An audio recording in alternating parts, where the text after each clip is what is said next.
વર્ષથી તમે નેજો કાઢો છો? 3-4 વર્ષથી. સર્વદેવી પૂજક સમાજથી કરો? સર્વદેવી પૂજક સમાજ. તો તમે હું આ નેજા વિશે કહેવા માંગો છો? નેજા વિશે એવું કે મારે કાંઈ માનતા નથી, પણ આ નેજો હું બાપાના ભાવથી ચડાવું છું.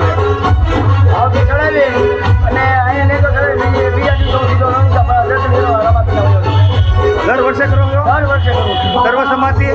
સર્વ સમાજ.